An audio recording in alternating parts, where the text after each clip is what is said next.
কি দলের মধ্যে সবকিছুই আছে। তাই ওই যুক্তি খুব খোলা যুক্তি, যে আগে সংস্কার হবে তারপরে নির্বাচন হবে। নির্বাচন কেন চাইছি আমরা? নির্বাচন চাইছি যে নির্বাচন ছাড়া, একটা নির্বাচিত সরকার ছাড়া কখনোই আপনার সেই শক্তি পাওয়া যায় না, সেই ম্যান্ডেট পাওয়া যায় না, সেই লেজিটিমেসি পাওয়া যায় না, বৈধতা পাওয়া যায় না, যারা বিশেষ বিশেষ বড় রকমের সিদ্ধান্ত নিতে পারে। এমনকি এই সংস্কারগুলোকে যদি আপনার কনস্টিটিউশনে নিতে হয়, কনস্টিটিউশন সংস্কার, সেটার জন্য তো আপনার একটা পার্লামেন্ট লাগবে। সুতরাং নির্বাচন প্রয়োজন, সেই জন্যই যত দ্রুত হয় ততই দেশের সংকট দ্রুত কাটবে, রাজনৈতিক সংকটগুলো মোকাবেলা করা সম্ভব হবে, অর্থনৈতিক সংকটগুলো মোকাবেলা করা সম্ভব হবে।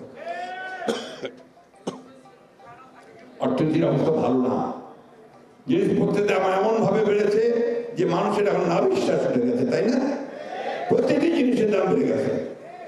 আমি অন্তর্বর্তীকালীন সরকারকে বলবো, অনুগ্রহ করে ওই দিকে নজর দিন, অনুগ্রহ করে সুশাসনের দিকে নজর দিন। এখন আপনার সরকারের যারা আমলা আছে, যারা কর্মচারী কর্মকর্তা আছে, তারা কিন্তু আবার শুরু করেছে আগের মতো কাজ। দুর্নীতি শুরু হয়ে গেছে। দয়া করে এই দুর্নীতি যেন না হয় সেই দিকে আপনারা লক্ষ্য দিন। আপনারা যেন সুশাসন দিতে পারেন সেদিকে নজর দিন। পুলিশ যেন ভালো কাজ করে, আপনারা যেন ভালো কাজ করে সেদিকে নজর দিন।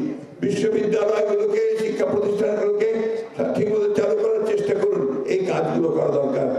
এবং সঙ্গে সঙ্গে নির্বাচনের জন্য দ্রুত ব্যবস্থা গ্রহণ করুন। এই কথা বলে আজকে আবার আমাদের দলের প্রতিষ্ঠাতা, আমাদের গণতন্ত্রের যিনি নতুন করে গণতন্ত্র দিয়েছিলেন আমাদেরকে, সেই শহীদ প্রেসিডেন্ট জিয়াউর রহমান, যিনি আমাদেরকে নতুন বাংলাদেশের স্বপ্ন দেখিয়েছিলেন, সেই শহীদ প্রেসিডেন্ট জিয়াউর রহমান জন্মদিনে আমি তার প্রতি আমার শ্রদ্ধা নিবেদন করছি। একই সঙ্গে আমরা দেশের, আমাদের মাতা দেশনেত্রী বেগম খালেদা জিয়ার প্রতি শ্রদ্ধা নিবেদন করছি। এবং এই দোয়া আল্লাহ তাআলার কাছে আজকে করতে চাই যে আল্লাহ তাআলা আমাদের নেতা তারেক রহমানকে আপনি দীর্ঘ জীবন দান করুন, উনি দ্রুত আমাদের মধ্যে ফিরে আসুন এবং আমাদের এই নেতৃত্ব দান করুন। এই কথা বলে তাকে বক্তব্য রাখার লোক জানিয়ে বক্তব্য শেষ করছি। আসসালামু আলাইকুম।